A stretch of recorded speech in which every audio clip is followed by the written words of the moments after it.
देखिए ये आतंकवादी जो फैले हुए हैं, ये सब के सब जो काम कर रहे हैं, चाहे जम्मू कश्मीर में, यहाँ वहां, ये सब इस्लामिक रेडिकल इस्लामिक, इस्लाम का नहीं, रेडिकल इस्लामिक तबके के लोग हैं। इनको पाकिस्तान आर्मी सपोर्ट कर रही है, पर पाकिस्तान की आर्मी चाहती है कि ये मुद्दा जारी रहे और ये टेररिज्म जारी रहे। इस गवर्नमेंट ने अब डिसाइड कर दिया था कि हम एक उचित कदम उठा रहे हैं। पहला 370 उठाया, उसका बहुत फायदा हुआ। 370 के कारण ही अब ये माहौल बदल रहा है। आपने पीओके के बॉर्डर को, जो 18, 20, 15 किलोमीटर दूर जो उनके जहां से वो लॉन्च करते हैं, आप उन जगह पे सर्जिकल स्ट्राइक जो करते हैं वो करिए, पर ऑक्यूपाई करिए उस जगह को, उसको आपके कब्जे में, आपका झंडा गड़ा होना चाहिए। भारत इस समय इतना ताकतवर है, इतना इंटरनेशनल प्रेशर नहीं है। G7 में और G20 में भारत ने स्ट्रेट कह दिया कि मैं रशिया के खिलाफ नहीं वो साइन कर सकता। कश्मीरी पंडितों का घर में कौन लोग बैठे हैं? 1989-90 में जो निकाला था उनको, कौन लोग बैठे हैं? उनको पकड़िए, वो नंबर 1 का आपके सेल्स हैं, जो नंबर 1 है, वो वहां से स्टार्ट करिए आप। नमस्कार, नवभारत टाइम्स में आपका बहुत बहुत स्वागत है। आपके साथ मैं हूं विनीत त्रिपाठी और मेरे साथ डिफेंस एक्सपर्ट प्रफुल्ल बख्शी साहब, पूल विंग कमांडर हमारे साथ मौजूद हैं। और हम आज इस बात में चर्चा करने जा रहे हैं कि दरअसल मोदी 3.0 यानी कि तीसरे कार्यकाल के शुरुआती समय से जम्मू रीजन में जिस तरह से टेररिस्ट अटैक हो रहे हैं और लगातार हम अपने जवानों की शहादत को देख रहे हैं, तो आखिरकार ऐसा क्यों हो रहा है, क्या कारण है? रियासी में श्रद्धालुओं की जा रही बस पे धुआंधार फायरिंग कर दी गई, जिसमें 9 बेकसूर लोगों की जान चली गई।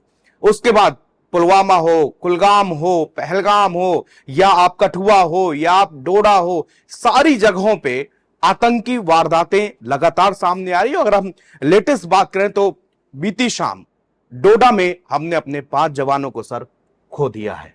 और जब से तीसरा कार्यकाल हुआ, और सबसे बड़ी बात, जिस दिन प्रधानमंत्री नरेंद्र मोदी अपनी शपथ ले रहे थे, उसी दिन आतंकियों ने रियासी में अटैक किया और वहां पर 9 लोगों को वहां पर मार दिया। सर, ये लोग बड़ा हम लोगों को ऐसा पत्रकार आपसे और आपसे ये सवाल करने पड़ते हैं, बड़ी तकलीफ होती है सर कि 5 जवान शहीद हो गए, 2 जवान घायल हो गए। कब तक सर ये सुनने को मिलता रहेगा? आखिरकार इसका पूर्णकालिक कश्मीर समस्या का निदान क्यों नहीं हो रहा? देखिए, सबसे पहली बात है त्रिपाठी साहब, मैं आपको एक बात बता दूं कि हमारा पूरी श्रद्धांजलि हमारे जो शहीद हमारे जवान और अफसर हुए हैं, हमारे को बहुत रंज है, पर रंज होने से ही काफी नहीं होता। हमको ये अब सवाल आपके मन में उठ रहे हैं आग की तरह। वो क्यों उठ रहे हैं? वो इसलिए उठ रहे हैं कि आप ये निरंतर 18, 20, 25 साल से देख रहे हैं। मैं आपको बताता हूं, आपका ही टेलीविजन, अभी हम इंटरव्यू दे चुके थे, शायद उस समय बड़ी पुरानी बात हो गई है, लाजपत नगर, पहाड़गंज, कानपुर, हर एक शहर में, जयपुर, ऐसे गहरे गहरे गड्ढे बनाए जाते थे। कहां पे? ब्लास्ट करके। देखिए ये आतंकवादी जो फैले हुए हैं, ये सब के सब जो काम कर रहे हैं, चाहे जम्मू कश्मीर में, यहाँ वहां, ये सब इस्लामिक रेडिकल इस्लामिक, इस्लाम का नहीं, रेडिकल इस्लामिक तबके के लोग हैं। इनको पाकिस्तान आर्मी सपोर्ट कर रही है और ये हम अंजाम दे रहे हैं। क्यों अंजाम दे रहे हैं? क्योंकि पाकिस्तान चाहता है। और पाकिस्तान क्यों चाहता है? कि पाकिस्तान अपना पॉइंट प्रूव करना चाहता है, कश्मीर हमारा है, भारत ने कब्जा कर रखा है। और चाहे पाकिस्तान की गवर्नमेंट और पब्लिक अब नहीं चाहती, वो चाहती है बिजनेस इंडिया कैसे करें, हम खुशहाली लाएं, पर पाकिस्तान की आर्मी चाहती है कि ये मुद्दा जारी रहे और ये टेररिज्म जारी रहे। हम हिंदुस्तान के अफसर्स को, जवानों को लगातार शहीद करते रहें, पर आप क्वेश्चन ये पूछेंगे, अरे उनके चाहने से क्या होता है जी, हम क्यों नहीं कुछ करते जी। अब आप बताइए क्या करेंगे? आपको करना क्या चाहिए? पहली बात क्वेश्चन है। सबसे पहली बात है, आप करेंगे तब क्या करना चाहिए जब आपके पास डिफिकल्टी आपको नजर आए। सबसे बड़ी डिफिकल्टी है पाकिस्तान का पीओके का बॉर्डर खुला हुआ है। ये देखिए, पीओके का बॉर्डर खुला हुआ है और यहां से जब मर्जी वो अंदर आ जाते हैं। बॉर्डर 8, 10, 15, 20, 25 किलोमीटर की दूरी पे बॉर्डर से, लाइन ऑफ एक्चुअल कंट्रोल की दूरी से वो वहां बैठे हुए हैं और वहां से वो अपना अटैक लॉन्च करती है उनकी आर्मी। और यहां पे उनको रिसीव करने वाले कौन है? Sleeper cells. पहले जब हम स्लीपर सेल्स बोलते थे तो हमारे को सब थोड़ा शक की नजर से देखते थे कि एक शब्द को घड़ी घड़ी बोल रहा है, पर जो अब सारी टेलीविजन ने अब सारे स्लीपर सेल भी दिखाने शुरू कर दिए, जिनके घर में लोग छुपे हुए थे, अलमारियों में छेद हो रहे हैं, गहरे गड्ढे हैं, गुफाएं बनाई हुई हैं, उनको सुलाया हुआ है। टेररिस्ट आके बड़े आराम से बोर्डिंग लॉजिंग करते हैं, मन में चाहे खाना खाते हैं। अब ये काम अभी नहीं से चल रहा, ये चल रहा है, मैं 1990s और 80s की बात कर रहा हूं, 90s की बात कर रहा हूं। उस समय से जब ये टेररिज्म स्टार्ट हुई है, आर्मी रिपोर्ट सर्च एंड कॉर्डन करती थी। हमारे आर्मी अफसरान ने, हमारे दोस्तों ने बताया है कि घर में घुसेंगे, वहां सारे आदमी जो है भाग गए हैं, टेररिस्ट उनकी औरतों के साथ में हैं, और औरतें कहती है ये तो हमारे आदमी हैं। आप कैसे क्या कर लोगे? कौन उनका मैरिज सर्टिफिकेट ये वो थोड़ी उस टाइम है, ऐसे बच जाते थे। और उस समय हमारी पॉलिटिकल नीति भी ऐसी थी कि हम थोड़े उसके नहीं, ये सुबह का भूला शाम का, ये ऐसे शब्द इस्तेमाल करके वो हिंदी निबंध में जो लिखते हैं वो सारे का सारे करके और बात को आई गई कर देते थे, सपोर्ट करते थे। टेररिस्ट को उठा उठा के, वो हुर्रियत लोगों को उठा के वीआईपी एयरक्राफ्ट में दिल्ली लाते थे, उनको रिसीव करते थे। ये सारा माहौल था, इससे तूल पकड़ी है। और अब आज ये देख रहे हैं कि जब कोई प्रेसिडेंट आ रहा है, कोई बाहर का कोई और आ रहा है, इलेक्शन हो रहा है, प्राइम मिनिस्टर ने कोई एड्रेस देना है स्पेशल, उस दिन अटैक कर देंगे, अटैक करते हैं, बड़ा आराम से करेंगे। क्यों नहीं? क्योंकि वो कर सकते हैं, उनको स्लीपर सेल उनको हेल्प कर रहा है। हम अब हमारी नींद खुली, पोल खुल गई है उनकी टेररिस्ट की कि अब उनके स्लीपर सेल्स कौन है। अब हमको, और भारत की नीति पिछले 6-7 साल में बदल रही है। इस गवर्नमेंट ने अब डिसाइड कर दिया था कि हम एक उचित कदम उठाने हैं। पहला 370 उठाया, उसका बहुत फायदा हुआ। 370 के कारण ही अब ये माहौल बन रहा है। 370 के कारण ही ये सब कुछ निकल के आ रहा है कि ये क्या क्या हो रहा है।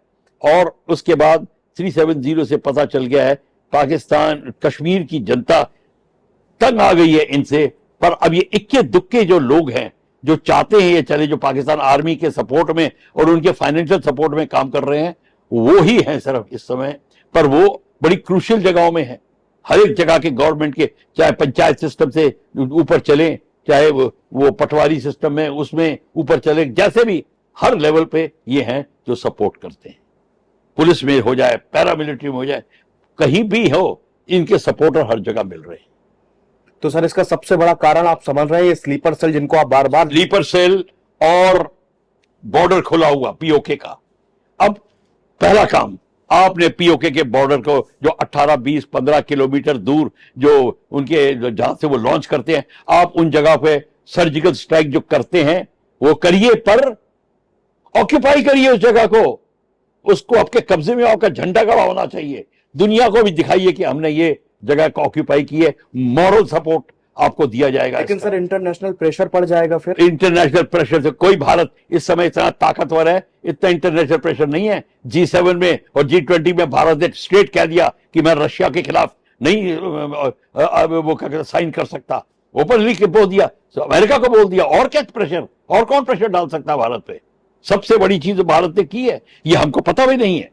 ये जो भारत कर सकता है, इस समय भारत को इसका फायदा उठाना चाहिए, अपनी इस चेंज सर्कमस्टांसेस का। और जो दृढ़ संकल्प जब बना है, अब उसको आप देखिए, एक बार भारत ने ये करना शुरू कर दिया और स्लीपर सेल्स को निकालना शुरू कर दिया, अपने आप ये सारा का सारा इसका समाधान होगा। कश्मीर के जो गरीब लोग हैं वो चाहते हैं कि यार हमारा बिजनेस चलती रहे, हमारे शिकारे चलते रहे, हमारे वो टूरिस्ट पोनीस चलती रहे, टट्टू वो चलते रहे, वो उनका पेट भरता रहेगा। उनको बढ़ाना है। ये पॉलिटिशियन चूड़ियां नहीं पहनी और ये क्या कहते हैं पेटीकोट नहीं पहना, हाथ कट जाएंगे, खून की नदियां बह जाएंगी, इनसे थोड़ी कश्मीर चलता है। कश्मीर भी तो वो है जो गरीब आदमी है और वो चाहता है कि ये सारा कुछ दूर हो। तो सारी सिचुएशन हमारे साथ में है। हमें अब इसको अभियान को तगड़ा करना पड़ेगा। सेल्स को निकाल के, कश्मीरी पंडित बैठे हैं, कश्मीरी पंडितों का घर में कौन लोग बैठे हैं? 1989-90 में जो निकाला था उनको, कौन लोग बैठे हैं? उनको पकड़िए। वो नंबर 1 का आपके सेल्स हैं, जो नंबर 1 है, वो वहां से स्टार्ट करिए। आप उनसे सबसे पेपर लेना शुरू करिए, अपना पेपर दिखाइए, कब आके ऑक्यूपाई किया, सेल डीड दिखाइए, नहीं है तो पहले तो घर को कब्जा करिए और उनके ऊपर कार्रवाई शुरू करिए। आप कैसे अंदर आए? एफआईआर एक भी लॉन्च नहीं है, एक भी एफआईआर नहीं है। तो अब किस बात से किसको मुंह दिखा सकते हैं? जब खुद ही आप करने को तैयार नहीं है तो कौन आपकी मदद करेगा? भाई सामने अगर खीर पड़ी हो तो उसको भी चम्मच से उठाना पड़ता है, कोई मुंह में तो नहीं डालेगा। तो ये प्रॉब्लम है भारत को। अब सारी दूर होनी शुरू हुई है, पर अब दुनिया चंबे में रह गई है। अब हमें हमें जो प्रॉब्लम सब ये लोग कहेंगे, ऑपोजिशन कहेगी, ये कहेगा, इसको तो दिमाग से निकाल देना चाहिए। इस चीज को इग्नोर करके रखिए। जब दृढ़ संकल्प दिखाई देगा तब बात होगी। नहीं, राजनीतिक इच्छा शक्ति की कमी कुछ नजर आ रही है इस बार। अब नहीं, कदर नहीं आ रही, अब इच्छा शक्ति बन रही है। वो देखिए ऐसा है कि जब जो चीज एक बार एस्टैब्लिश हो गई है उसको दूर करने में समय लगेगा। मैं ये नहीं कह रहा कि ओवरनाइट हो जाएगा, ये वो नहीं है, इसके लिए समय लगेगा। और मैं अभी कह रहा हूं आपको, अगर वॉर फुटिंग में करेंगे तो 4-5 साल लगेंगे अभी इसको ठीक करने के। अभी 4-5 साल और लगेंगे। आपको सारा का सारा इनको निकालना है, पूरी ब्यूरोक्रेसी से निकालना है इनको। ये फिर रिलीजियस इशू बन जाएगा, फिर और क्या क्या चीज होगी इसमें। अभी तो देखिए, अगर आपने जब इनका हाथ मरोड़ना शुरू किया, ये होगा। पत्थरबाजी कैसे कम हुए? वो मेजर क्या कहते हैं गोगोई को जो डिक्लेयर कर रहे थे उसको कि उससे क्या कहते हैं वो मानवाधिकार का उनके ऊपर मुकदमा, कुछ नहीं, उसने तो बल्कि सिविलियंस को बचाया। बिल्कुल, उस बंदे को आगे बांधकर सिविलियंस को बचाया उसने। तो ये जो चीज है, ये इसको किस नजरिए से आप देखते हैं और आपको किसको आप प्लीज करना चाहते हैं? देखिए, एक है जो कॉम्प्लेक्स होता है जिसको कहते हैं स्टॉकहोम सिंड्रोम, कि जो आपका जो कैप्टर होता है, जो आपको दर्द दे रहा होता है, फिर आप उसे सहानुभूति करने लग जाते हैं। ये सिस्टम हमसे, उससे हमें छुटकारा पाना पड़ेगा। हमारे को जिसने हमको दर्द दिया है, जो हमारे लिए हानिकारक है, उसको हमें खत्म करना पड़ेगा। ये हमारे को करना पड़ेगा। सर, एक चीज और सामने आ रही है कि वहां पर जम्मू एंड कश्मीर में जो अपने ट्रूप्स का डिप्लॉयमेंट है, कहीं ना कहीं उसमें भी कमी आई है, क्योंकि ये भी एक कारण हो सकता है। देखिए, अब आप धीरे धीरे, नहीं, कारण हो नहीं सकता। बड़ा जरूरी चीज पूछ रहे हैं आप, ये इंपॉर्टेंट है। आपकी कितनी कमी है फौज में, आप देख लीजिए। मैं आपको बता देता हूं, आंकड़े मैं आपके लिए लिखे हुए हैं, इसलिए मैं आपको बताऊंगा। हमारे पास में इस समय जो कमियां हैं वो सोल्जर्स की, जिस आर्मी में 1 लाख सोल्जर्स की कमी है। 1,86,000 8,685 सोल्जर्स की कमी है। आर्मी ऑफिसर्स की कमी है हमारे पास 7,799। इतने अफसरों की कमी है। आपके नेवी में 9,944 ऑफिसर्स की कमी है और 1,215 सेलर्स की कमी है। एयरफोर्स में 572 ऑफिसर्स की कमी है। 572 ऑफिसर बहुत बड़ी चीज होती है। और 5,267 एयरमैन की कमी है, जो क्रूशियल जगह पे लगेंगे, जिसको हमने भरना चाहिए, जिनको इमीडिएटली भरना चाहिए। 1 लाख सैनिक अगर आपके पास कम है तो कोई मजाक नहीं है। ये आप सोच ही चलिए कि क्यों है कमी, और वो भी कमी दूरी कर रहे हैं। वो खैर कारगिल उसके दौरान, कोविड के दौरान आपकी इंडक्शन कम हो गई हो तभी, पर प्रॉब्लम कोई नहीं है। अब इंडक्शन कर सकते हैं, अब इंडक्शन इंप्रूव कर सकते हैं। आप अपनी नॉर्मल जो इंडक्शन प्रोसेस है उसको जारी रखिए, तो हो सकती है। पर इससे अवगत तो हो जाइए कि आपके पास इतनी कमी है और उस कमी को दूर करना है। देखिए, जब कमी आती है एक गनर की, इसका मतलब जिसको प्रिपेयर करने में 3 साल लगते हैं और 1 साल उसकी ट्रेनिंग, 4 साल में आपका एक गनर या सेक्शन कमांडर रेडी होता है। आप उसको रेडी करना पड़ेगा, तो कितना टाइम लगेगा? तो जितनी जल्दी और ज्यादा लेंगे और आप प्रिपेयर करेंगे, और आपका बॉर्डर बढ़ रहा है, आपका बॉर्डर कम नहीं हो रहा है। आप यूरोपियन कंट्री नहीं है कि जहां पे यूरोप में ने तो अपनी आर्मी को भी कम कर दिया, 3-4 कंट्रीज इकट्ठी मिलकर अपनी आर्मी बना रही हैं। वहां मरे, वहां कोई खतरा ही नहीं है। खतरा तो सारा आपको है। पाकिस्तान आपके इस साइड में है, चाइना आपके इस साइड में है, और चाइना जो है इतना ताकतवर बन गया है कि अमेरिका को चैलेंज कर रहा है। चाइनीज नेवी अमेरिकन नेवी से ज्यादा है, चाइनीज आर्मी इतनी मॉडर्न है। हम ये कह के कि नहीं जी वो बिल्कुल बेकार फौज है, ये जी हाँ, उनको नेग्लेक्ट नहीं कर सकते, निकल दे करके हाँ। हम बाला टालने की कोशिश करते हैं, ये गलत पॉलिसी है। वो बड़े तगड़े हैं, आपको दुश्मन को पूरी वो देनी चाहिए, क्रेडिट देना चाहिए, जो है वो है। उसमें कमियां हैं, हम बता देंगे क्या कमी चाइनीज आर्मी में, पर टेक्नोलॉजी में, technical man power, weapon systems कोई कमी नहीं है। और एयरफोर्स की बात छोड़िए, वो भी वैसे ही ताकतवर है। कहने का मतलब पाकिस्तान, चाइना और आपके 8,000 किलोमीटर का सी, 6,000 6,500 7,000 किलोमीटर का आपका हिमालयन बॉर्डर, इतना, और सारी की सारी आपकी लड़ाई तो 6,000 फीट से ऊपर हो रही है, माउंटेन्स पे, और माउंटेन्स पे हो रही पे है। ट्रिप्स खाता है। आपका कोई ये नहीं है कि छोटी छोटी चट्टानों पे हो रही है, सारे माउंटेन 6,000-7,000 फीट से ऊपर है। 18,000 फीट पे तो 19,000 फीट पे तो आपका सोल्जर पेट्रोलिंग करता है, जहां मैं और आप सांस नहीं ले सकेंगे। सांस नहीं ले सकते। तो आप बताइए क्यों, क्या मामला है। सियाचिन की आप स्टोरी सुनिए, फिर पता चलेगा कि गेम क्या है। इसको इतना बस थोड़ी कविता वगैरह लिख के हम और ये जो सेरेमनीज करके भूल जाते हैं, जी। असली काम नहीं करते। तो ये करने की बहुत जरूरत है, तो तब आप बनेगी। पर आपने पॉइंट जो लेके आए वो बिल्कुल ठीक है। हमारे पास फौजियों की कमी है, ऑफिसर्स और मेन की कमी है, जो क्रूशियल पोजीशंस पे हैं, जो रडार ऑपरेटर्स, मिसाइल ऑपरेटर्स, इन्फेंट्रीमैन, टैंक्समैन, इनकी कमी है। सर, एक पिछले दिनों जब कठुआ में अटैक हुआ, तब मैं एक मेजर जनरल साहब के पास में बैठा, तो उनसे इसी सब चीजों के बारे में जानकारी ले रहा था।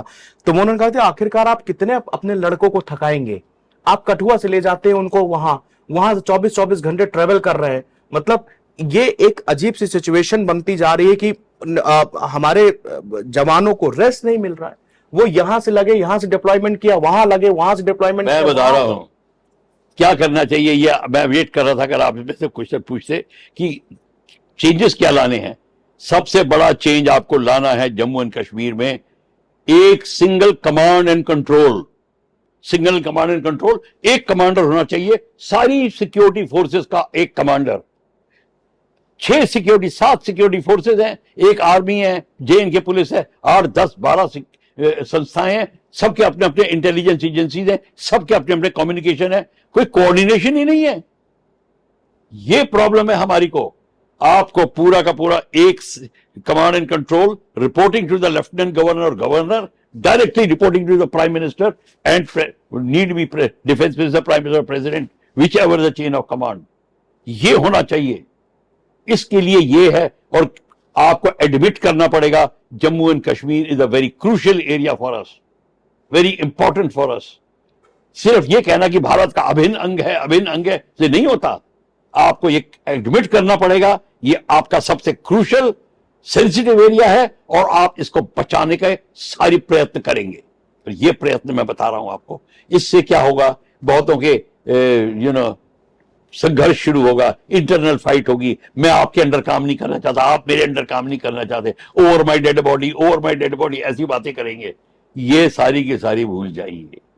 अगर आपको करना है ये मीठा घूंट, ये कड़वा घूंट पीना पड़ेगा। ये होना, अगर आपको आर्मी नहीं चाहिए तो आर्मी को निकालिए वहां से, कहीं और भेजिए बॉर्डर पे, पर एक कमांड एंड कंट्रोल होना पड़ेगा। उसके बिना काम नहीं चलेगा। तो ये सबसे बड़ी चीज है। अगर आप ये कर लेते हैं, अपनी पूर्ति कर लेते हैं, बॉर्डर को क्लोज करते हैं, स्लीपर सेल्स के ऊपर आप अभियान शुरू कर देते हैं, तब आपको खुद पता चल जाएगा कि ये क्या क्या बात है। सर, जो डोडा में जो हमला हुआ, उसमें इनपुट निकल के आया कि सेना को एक सीक्रेट इनपुट मिला था। रात के करीब 8:30 बजे सेना ने अपना ट्रुप्स में और आतंकियों को पकड़ने की वहां पर जाते हैं, लेकिन देखते हैं कि सामने से भीषण गोलीबारी शुरू हो जाती है। और तो सर, ये इंफॉर्मेशन गलत थी, या जो इंफॉर्मेशन देने वाला था वो गलत था? कैसे जो है से उन लोगों को पता चल गया कि यहां से आर्मी का कॉन्वे आ रहा है? पहले तो बात ये है, आपको क्यों नहीं पता चला? आपको किसी ने बताया क्यों? आपकी इंटेलिजेंस कहां थी? क्या आपको नहीं पता चला? अपने घर में नहीं पता चला? कहने का मतलब मेरे बेडरूम में कौन है और मेरे ड्राइंग रूम में कौन है मुझे नहीं पता, ये इसका मतलब तो यही होता है। क्यों नहीं पता था आपको? ये तो कारगिल वाली स्टोरी है कि गडकरी आके बता रहे हैं और फिर यहां पे कहानियां बनाने की कोशिश करते हैं लोग, नॉवल लिखते हैं कवर करने के लिए, झूठ को छुपाने के लिए। देखिए, ये इसलिए हुआ क्योंकि आपकी इंटेलिजेंस एजेंसियां आपके अंडर में नहीं है। अगर आपके अंडर में होती तो ये होता। अब आप बिल्कुल ठीक कह रहे हैं, जिसने वो इंडिया बता दी पर आप गए, आप पे एम्बुश हो गया। अब आप ये भी सोच सकते हैं कि इसने जान के हमें भेजा वहां। अरे उसने तो आपको फेवर किया है, बताया कि वो वहां है। किस तरीके से आप जाओ, पहले यूएवी करो, एरियल अटैक करो, जो करो वो आपके पास है, आपको किसने रोका है? और आप अपना जल्दी जल्दी अपना जो वेपन्स की खाना पूर्ति शुरू करिए। आपको ऐसी जगहें हैं जहां आपकी फौज नहीं पहुंच सकती, ये एरियल लॉन्च करिए, आप अटैक हेलीकॉप्टर लगाइए, आप फाइटर एयरक्राफ्ट लगाइए। किसने मना किया है? अगर आप आपके पास पिन पॉइंट एक्यूरेसी वाले वेपन सिस्टम्स आप लगाइए उसको। जो देश को खिलाफ एनिमी अंदर घुस रहा है, मैं उसकी बात कर रहा हूं, मैं लॉ एंड ऑर्डर की बात नहीं कर रहा। तो ये आपको करना पड़ेगा। अगर आप नहीं करना चाहते तो ये आपकी मर्जी है, पर एटलीस्ट सच बोलिए। हमारी जो गवर्नमेंट है, किसी ने ये नहीं बोला, आर्मी पूरा एक्शन दे रही है। आपका जो सवाल आ रहा है वो लाजमी है, क्योंकि you are not a military man जी। तो आपका सवाल लाजमी है। और ये है कि वो गए, उन्होंने तबातार गोलियां शुरू कर दी। अरे मैं आऊंगा तो वो यही करता, गोलियां वो बरसाता। क्यों गोलियां बरसाने के लिए तो है, दुश्मन मारने के लिए तो है। हम उसके दुश्मन हैं, वो घर में घुस के हमको मारने आया है, वो मार के जाएगा। तो इसके लिए हमको क्लियर पता चलना चाहिए। और इस सब के पीछे बीमारी में आपको फिर बता दूं, ये है रिलीजियस डिवाइड। हमारे देश को रिलीजियस डिवीजन पे लाया है। जहां जहां रिलीजन आप लाएंगे वहां ये बंटाधार होगा। सब जगह ऐसा ही हो रहा है। आप पॉलिटिक्स में ले लीजिए, आप लड़ाई में ले लीजिए, आप कहीं भी ले लीजिए, आप ले लीजिए वक्फ बोर्ड के एक्टिविटी भी ले लीजिए, किसी में ले लीजिए, रिलीजियस है। तो रिलीजन जैसी बीमारी का क्या दूर करना, मैं ये नहीं कह रहा कोई रिलीजन बीमार है, पर ये रिलीजन का यूज करना as a weapon is a बीमारी। सर, एक आखिरी सवाल बख्शी साहब आपसे पूछना चाहूंगा कि अग्निवीर मामले में आपकी क्या राय है? देखिए, ऐसा है, जैसे मैंने आपको आंकड़े बताए जी, ये तो बाद में और भी जब पूरी हो गए, पहले उस समय और भी कमियां हैं, बहुत जगह कमियां हैं। 12-12 हजार ऑफिसर्स कम थे, और भी कमियां जो थी उनको कैसे दूर किया जाए। वो दूर करने का यही था कि इमरजेंसी इनटेक किया जाए ताकि कमी दूर हो। क्यों? क्योंकि हमारे पास ये जो खतरा बढ़ रहा है लद्दाख में, अरुणाचल में, अक्साई सॉरी ये कश्मीर में, ये सब सदर्न बॉर्डर्स में ये खतरा बढ़ रहा है। इसको दूर करने के लिए आपका प्रॉपर नॉर्मल इनटेक पूरा नहीं पड़ रहा, तो आपको अग्निवीर लेना पड़ेगा। अग्निवीर लिया है, अब उसको आप कैसे इस्तेमाल करते हैं, उसको कैसे यूटिलाइज करते हैं, वो आप पे डिपेंड करता है। अब अग्निवीर को अगर आप लेते हो कि अब कहते हो, मेरे ख्याल से अग्निवीर को 11 से 14 साल के लिए लेना चाहिए, नॉट 4 साल, 11 से 14 साल। उसको पूरा ट्रेनिंग दिए, उसको पूरा काम करिए, काम निकलवाइए उससे, और फिर उसका स्पिरिट बनेगी, नाम नमक और निशान की स्पिरिट बनेगी। 4 साल में जब बंदा आता है वो तो अभी तो उसका अपने रेजिमेंट का ही नहीं पता होता जी, और फिर 2 साल बाद तो वो अपने ईमेल लिखना शुरू कर देता है, मेरे को यहां नौकरी चाहिए, वहां नौकरी चाहिए। अब उसको सियाचिन भेजिए, वो कहेगा साहब क्या कर रहे हो, मेरे तो मैं एमबीए कर रहा हूं, मेरे तो 3 साल 2 साल रह गया, एक रह गया, वो कर गया। जैसे चाइनीज सोल्जर, उनको भी यही प्रॉब्लम आ रही थी, उन्होंने भी एक काफी कंस्क्रिप्ट लगाए हुए हैं, उनको भी ये प्रॉब्लम आ रही थी। हमने बात की है उनके लोगों से, वो यही कह रहे हैं कि वो कहते हैं आप अपने सोल्जर को मोटिवेट कैसे करते हो। भाई हमारे जो सोल्जर्स हैं, पहली बात तो आप बता दो, दुनिया में ऐसा सोल्जर नहीं मिलेगा। सब लोग कहेंगे अपने सिपाही को नो, इसलिए हमारे जो कल्चरल वैल्यू जो सोल्जर में बच्चा पड़ा होता है, उसको छत्रपति शिवाजी महाराज, राणा प्रताप, ये फोटो ही देख के बड़ा होता है, वो अपने को ऐसा ही सोचता है। फिर आप वो जब जाएगा तो वही सोचेगा कि मेरा, फिर अपने बाप के मेडल, दादा के मेडल, गांव में सबके मेडल देखते हैं, पुश्तैनी फौज है। हमारी पीढ़ियां देखो, नाना, ये उनके वेपन सब लगे हुए हैं यहाँ पे अगल बगल में, हमारी नाना, नाना उसके फादर, दादा, परदादा, सब। हम सिर्फ फौजी की बात सोचते हैं। जब आप सिर्फ फौजी की बात सोचते हो तो फिर आपके पास में फीलिंग दूसरी आती है। अपना रेजिमेंट, ये मेरे फादर की, बाप की रेजिमेंट, ये मेरे दादा की रेजिमेंट, ऐसे आहुति दी थी, ऐसे आहुति दी थी जी। ये जो फीलिंग जो आती है, जिसको नाम, नमक और निशान की फीलिंग से आप ताल्लुक रखते हैं, फिर बात बनती है। अग्निवीर का बंदा आया, उसकी वो फीलिंग ही नहीं हुई, वो जाने की कोशिश कर रहा है, वो कुछ सीखा भी नहीं। फिर उसमें से आपने 25% तो रिटेन किए, 75% भेज दिए। मैंने कहा 75% रिटेन करिए, 25% भेजिए। देखिए, अग्निवीर में थोड़े चेंजेस लाएंगे। डिफेंस मिनिस्टर ने एग्री कर लिया है। मैं गवर्नमेंट की इस डिसीजन को सराहता हूं कि उन्होंने हर एक चीज में मिड टर्म अपग्रेडेशन होती है, मिड लाइफ अपग्रेडेशन होती है, थोड़ा उन्होंने उसके ऊपर दोबारा चिंतन किया और अपग्रेडेशन लाए और हमने ठीक कर दिया। अब लोग कह रहे हैं कि उनको अलाउंस नहीं मिलेंगे, सब मिलेंगे। गवर्नमेंट ने डिसाइड कर लिया है। अगर किसी ने पहले कह दिया था कि वो ये पेंशन बचाने के लिए किया जा रहा था, देखिए बातें तो बातें निकलती हैं।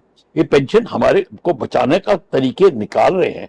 ये अब इस गवर्नमेंट ने डिसाइड कर दिया है, इनको पूरा की पूरी सहूलियत दी जाएगी। और यही नहीं, अगर निकल रहे हैं तो उनको central arm police forces, CAP, paramilitary forces में इतना स्थान दिया जाएगा उनको, और बैंक्स वगैरह में इतना स्थान दिया जाएगा। ये जब 2 साल पहले इसकी बात शुरू हुई थी तो टेलीविजन के अंदर 12-12, 15-15 कॉर्पोरेट सेक्टर के मैनेजिंग डायरेक्टर्स आए थे टेलीविजन पे कि हम लेने को तैयार हैं। टाटा ने कहा हम इतने लेने को तैयार हैं, अदानी, बिरला वगैरह सबने बोला था हम इतने लेंगे। इस पॉलिसी को फॉलो अप करना है बस।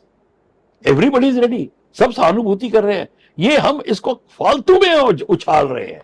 अग्निवीर ऐसी कोई बात बड़ी नहीं है, इसको उछालना जो है ये ठीक नहीं है। गवर्नमेंट ने संभाल लिया है सारा, वो अपना जो चेंजेस लाने थे वो ला रहे हैं। अब वो 11 साल लाते, 14 साल लाते, वो तो देखा जाएगा। हालांकि मैं अपने को बोल रहा हूं, मैं कोई महान एक्सपर्ट नहीं हूं, मेरे से ज्यादा भी कोई समझदार बंदा जो फिगर देगा वो देखी जाएगी और उस यूसेज के बाद पता चलेगा कि क्या तरीका है, क्या तरीका। और अग्निवीर सफल होगी या नहीं होगी वो तो टाइम बताएगा। उसके बाद करना चाहिए। ये नहीं कि पहाड़ ढल गया जैसे कि ऐसा कोई मौत आ गई, ये कुछ नहीं। ये सब हमको ऐसा सोचना ही नहीं चाहिए। मैं आगे बढ़ने की बात करनी चाहिए। हमारे पास फौजी अफसरों की कमी है, जवानों की, सेलर की, एयरमैन की कमी है, इसको पूर्ति करें। बहुत बहुत धन्यवाद बख्शी साहब, हमारे साथ बातचीत को आपने पूरा डिस्कशन सुना। आपको लगभग हर पहलू, सरकार से लेकर, राजनीति से लेकर, बॉर्डर से लेकर, जम्मू कश्मीर की इश्यूज से लेकर और उसका निवारण क्या हो सकता है, प्रफुल्ल साहब को आप सुन रहे थे। हम लगातार आप ऐसे मामलों में डिफेंस की जहां भी आप बात आती है, हम प्रफुल्ल साहब से बातचीत करते रहेंगे। फिलहाल इस खास कार्यक्रम में इतना ही। देश और दुनिया की तमाम खबरें देखने के लिए बने रहिए नवभारत टाइम्स के साथ।